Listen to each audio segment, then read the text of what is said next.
কক্সবাজার আন্তর্জাতিক বিমানবন্দর থেকে ছেড়ে আসার সময় এক চাকা খুলে পড়া বিমান বাংলাদেশ এয়ারলাইন্স ফ্লাইটটি ঢাকায় জরুরি অবতরণ করেছে। যাত্রীরা সবাই নিরাপদে ফ্লাইট থেকে নেমেছেন। ফ্লাইটটি পরিচালনা করছিলেন বিমান বাংলাদেশ এয়ারলাইন্সের পাইলট ক্যাপ্টেন বিল্লাহ। বাংলাদেশ এয়ারলাইন্সের মহাব্যবস্থাপক জানান, পাইলটের প্রথম চেষ্টাতেই দুপুর 2টা 22 মিনিটে ফ্লাইটটি নিরাপদে অবতরণে সক্ষম হয়েছে। যাত্রীরা সবাই নিরাপদ ও অক্ষত আছেন। সবাইকে প্লেন থেকে নামানো হয়েছে।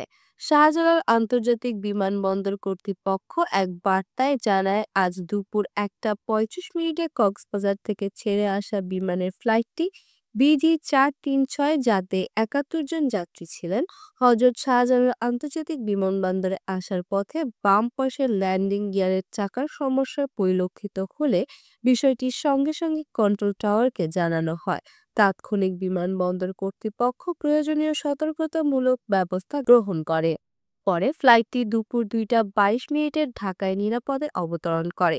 যাত্রী এবং ক্রু সবাই সুস্থ ও নিরাপদে রয়েছেন। সাইমা শারমিন হক, ঢাকা ট্রিবিউন।